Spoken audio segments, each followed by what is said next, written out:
Hello my dear students of Echina Academy. Today I am going to teach you a new lesson from your Hindi book. The lesson name is Sunita की पहिया कुर्सी. Sunita की पहिया कुर्सी. And the lesson number is 12. So let's start. बच्चों, आज मैं तुम लोगों को यह लेसन सिखाने जा रही हूँ. लेसन नेम सुनीता की पहिया कुर्सी. सुनीता की पहिया कुर्सी. बच्चों, पहिया कुर्सी. पहिया कुर्सी का मतलब तुम लोग जानते हो क्या? या पहिया कुर्सी किसे कहते हैं? तो सुनो. पहिया कुर्सी का मतलब व्हील चेयर. वो जो होता है ना व्हील चेयर, उसे हिंदी में पहिया कुर्सी कहते हैं. जब कोई इंसान अपने पैरों से खड़ा नहीं हो सकता या चल नहीं सकता, अर्थात जब कोई इंसान शारीरिक अक्षम होता है, तो उसे पहिया कुर्सी की ज़रूरत होती है. तो बच्चों, पहिया कुर्सी का मतलब क्या होता है? Wheel chair. तो बच्चों, इस कहानी में सुनीता नामक एक लड़की अपने जीवन में कैसे पहिया कुर्सी का इस्तेमाल करते हैं, पहिया कुर्सी के सहारे कैसे कैसे काम करते हैं, ये सब बताया गया है. तो बच्चों, तुम लोग सुनो, इस कहानी में क्या कहा गया है. सुनीता सुबह 7 बजे सोकर उठी. तो बच्चों, हम सब लोग सुबह उठते हैं. ठीक उसी तरह सुनीता भी सुबह 7 बजे सोकर उठी. तब कुछ देर तक वो अपने बिस्तर पर ही बैठी रही थी और सोच रही थी कि आज उसे क्या क्या काम करना है. तब उसे याद आया कि आज सुनीता को बाजार जाना है. बाजार जाने की बात सोचते ही सुनीता की आंखों में चमक आ गई, क्योंकि सुनीता आज पहली बार अकेले बाजार जाने वाली थी.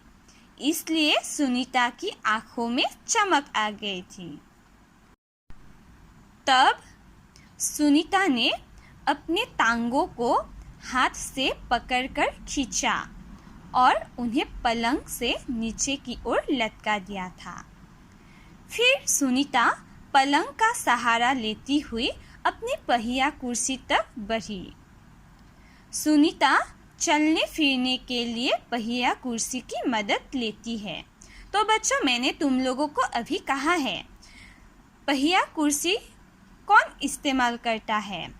जब कोई इंसान अपने पैरों से खड़ा नहीं हो सकता या चल नहीं सकता, या अर्थात शारीरिक अक्षम होता है, उन लोगों को पहिया कुर्सी की ज़रूरत होती है. तो सुनीता भी अपने पैरों से चल नहीं सकती थी, इसलिए सुनीता चलने फिरने के लिए पहिया कुर्सी की मदद लेती है. आज वह सभी काम फुर्ती से निपटाना चाहती थी, लेकिन कपड़े बदलना, जूते पहनना आदि उसके लिए कठिन काम है.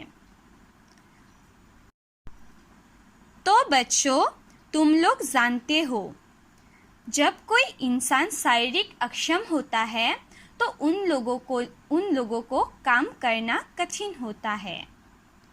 तो ठीक उसी तरह सुनीता भी कपड़े बदलना, जूते पहनना आदि उसके लिए कठिन काम है.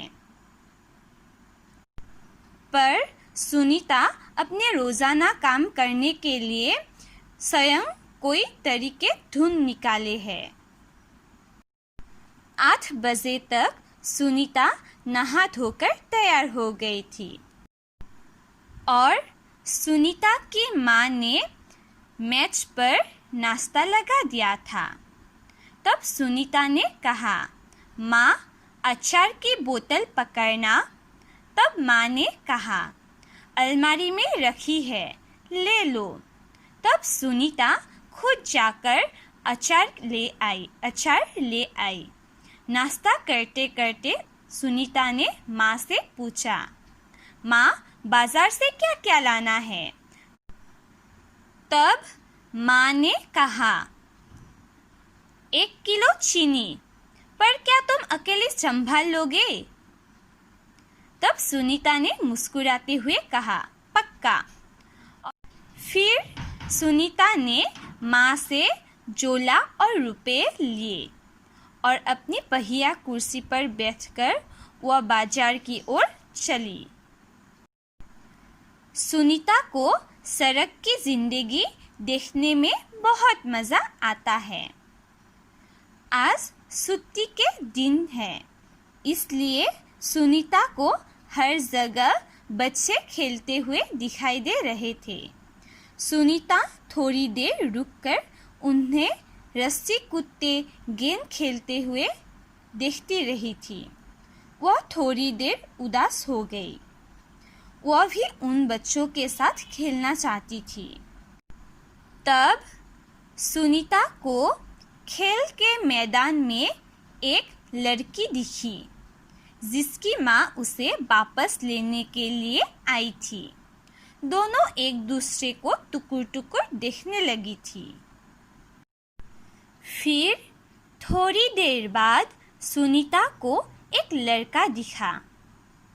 उस बच्चे को बहुत सारे बच्चे छोटू छोटू बुलाकर चिढ़ा रहे थे। उस लड़के का कद बाकी बच्चों से बहुत छोटा था। बच्चों, कद का मतलब है ऊंचाई। होता है ना, कोई बच्चा छोटा और कोई बच्चा लंबा, तो कद का मतलब है लंबा, ऊंचाई।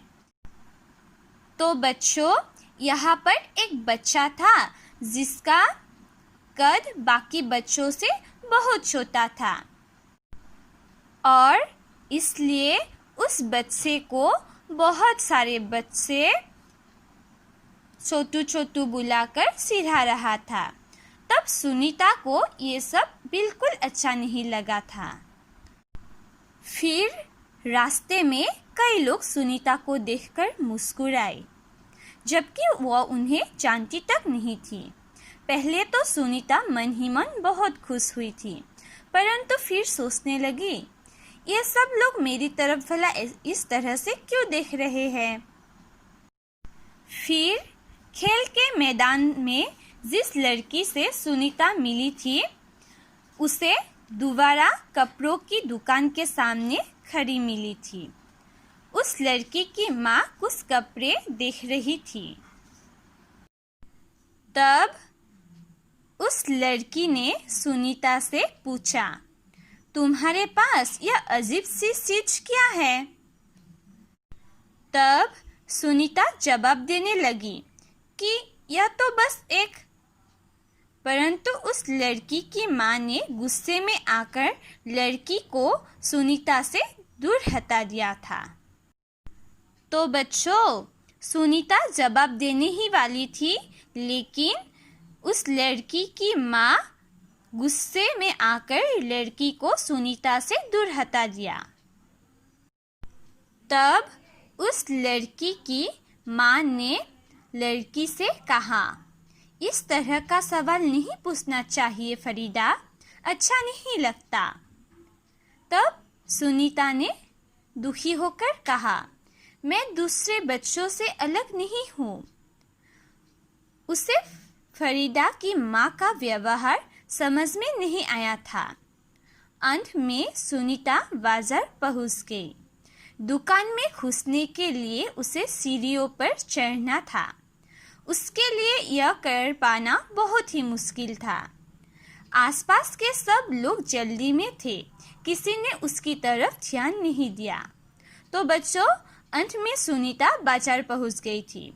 दुकान में घुसने के लिए उसे सीढ़ियों से चढ़ना था, लेकिन सीढ़ियों से चढ़ना सुनीता के लिए बहुत ही मुश्किल था। आसपास के सभी लोग जल्दी में थे, किसी ने सुनीता की तरफ ध्यान ही नहीं दिया। फिर अचानक जिस लड़के को छोटू छोटू कहकर चिढ़ाया जा रहा था वह उसके सामने आकर खड़ा हो गया था और कहा, मैं अमित हूँ। छोटू ने अपना परिचय दिया और सुनीता से कहा, क्या मैं तुम्हारी कुछ मदद करूं? तब सुनीता ने कहा, मेरा नाम सुनीता है। सुनीता ने राहत की सांस ली और मुस्कुराकर बोली, पीछे के पैडिल को पैर से जरा दबाओगे? तब अमित ने कहा, हाँ हाँ जरूर। और यह कहकर अमित ने पहिया कुर्सी को टेढ़ा करके उसके अगले पहियों को पहली सीढ़ी पर रखा। फिर उसने पिछले पहियों को भी ऊपर चढ़ाया।